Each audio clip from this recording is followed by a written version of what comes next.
Trump menuntut pemecatan eksekutif Microsoft Lisa Monaco dengan tuduhan ancaman keamanan nasional, sehari setelah Microsoft menghentikan layanan cloud untuk militer Israel. Polemik ini menunjukkan keputusan etis raksasa teknologi kini tak terhindar dari tarik-menarik politik global. Hubungan antara teknologi raksasa dan politik Amerika Serikat baru saja mencapai titik didih.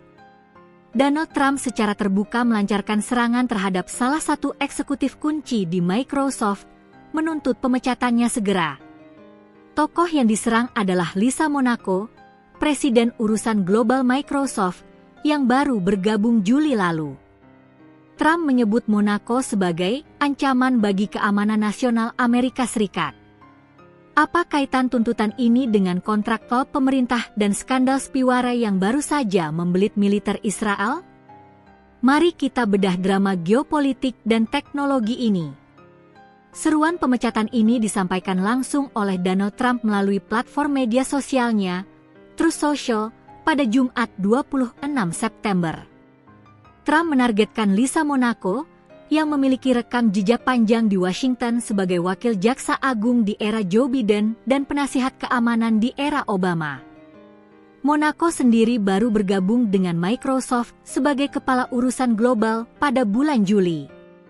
Trump secara spesifik menuding Monaco melakukan banyak tindakan yang salah dan memberikan tuduhan sangat serius. Ancaman keamanan, Trump mengklaim Monaco adalah ancaman bagi keamanan nasional Amerika Serikat, terutama mengingat kontrak-kontrak besar yang dimiliki Microsoft dengan pemerintah Amerika Serikat untuk layanan cloud dan perangkat lunak penting. Pencabutan akses rahasia, Trump juga mengklaim bahwa pemerintah Amerika Serikat baru-baru ini mencabut semua izin keamanan Monaco dan melarangnya dari semua properti federal, mencabut aksesnya ke intelijen keamanan nasional. Hingga saat ini, Microsoft menolak berkomentar mengenai seruan dan tuduhan tajam yang dilayangkan oleh presiden tersebut. Pertanyaan besarnya, kenapa Trump tiba-tiba menargetkan petinggi Microsoft ini? Tuntutan pemecatan ini datang hanya sehari setelah Microsoft mengambil langkah yang sangat kontroversial di panggung global. Pada hari Kamis 25 September, Microsoft mengumumkan akan menghentikan langganan cloud dan kecerdasan buatan untuk sebuah unit militer Israel. Keputusan ini diambil setelah penyelidikan internal membuktikan klaim bahwa divisi tersebut telah membangun sistem untuk melacak panggilan telepon warga Palestina dan menyimpannya di cloud Azure. Keputusan untuk menindak Israel ini tentu memicu kemarahan di kalangan politik Amerika Serikat yang mendukung Israel. Seruan Trump terhadap Monaco, yang baru menjabat, bisa jadi merupakan serangan tidak langsung terhadap kebijakan terbaru Microsoft yang dianggap merugikan sekutu Amerika Serikat di Timur Tengah. Hal ini menyoroti bagaimana keputusan etika yang diambil oleh perusahaan teknologi, seperti Microsoft yang setuju memotong biaya layanan cloud untuk lembaga Amerika Serikat sebesar 3,1 miliar dolar, sekarang menjadi senjata politik. Bahkan saat CEO Satya Nadella berusaha menjaga hubungan baik dengan Gedung Putih, serangan dari kubu oposisi terus berdatangan. Seruan Donald Trump untuk memecat Lisa Monaco adalah persimpangan berbahaya antara politik partisan Amerika Serikat dan peran penting teknologi dalam keamanan nasional. Kasus ini memperjelas satu hal, di era cloud dan AI, petinggi perusahaan teknologi besar tidak bisa lagi bersembunyi dari sorotan politik. Setiap kontrak dan setiap keputusan etika mereka di panggung global kini menjadi subjek untuk serangan politik. Menurut kalian, apakah tuntutan Trump ini didasarkan pada masalah keamanan nasional yang real, ataukah ini hanyalah serangan politik balas dendam terkait sikap Microsoft terhadap Israel? Tulis pendapat kalian di kolom komentar di bawah.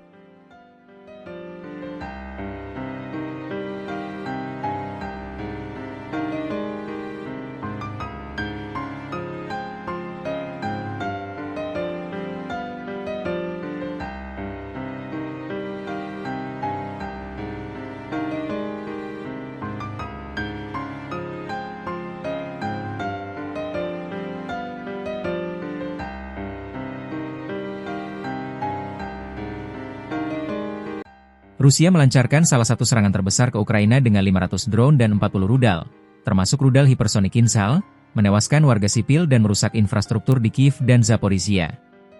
Aksi brutal ini, yang terjadi sesaat setelah sidang umum PBB, menjadi pesan sinis Kremlin bahwa mereka tak berniat mengurangi agresi, sekaligus menegaskan perang ini tetap menjadi tragedi kemanusiaan meski ada kecaman internasional.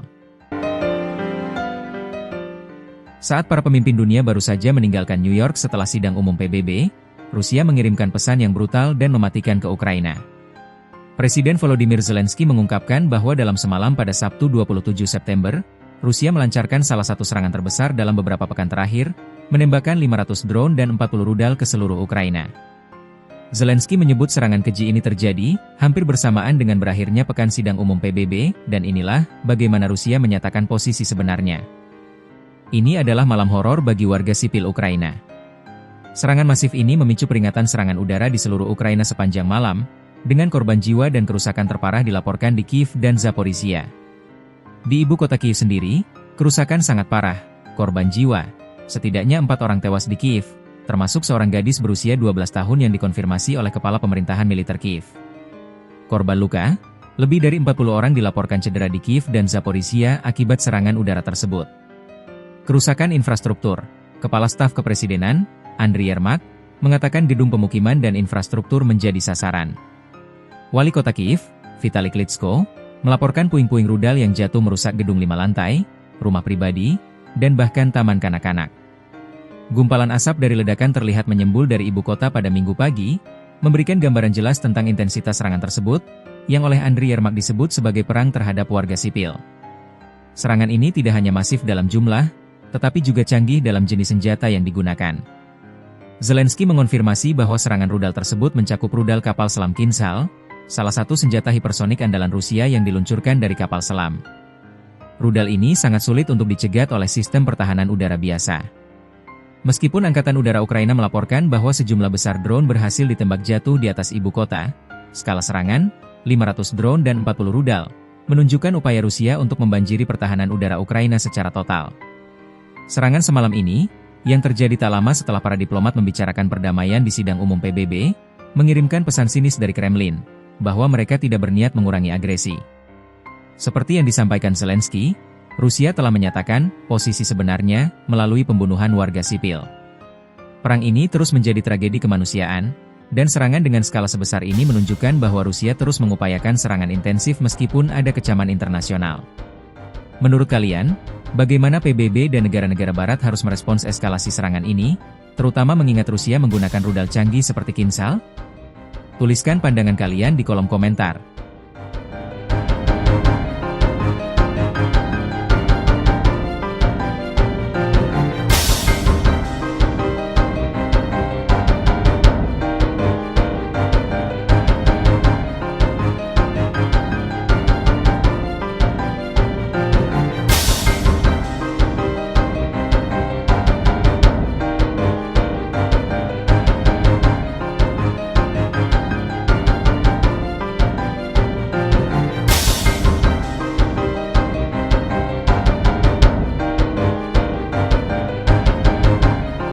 Otoritas Palestina tengah menghadapi krisis keuangan parah akibat Israel menahan pendapatan pajak mereka, memicu terbentuknya koalisi darurat beranggotakan 12 negara yang menjanjikan bantuan 170 juta $, dengan kontribusi terbesar dari Arab Saudi.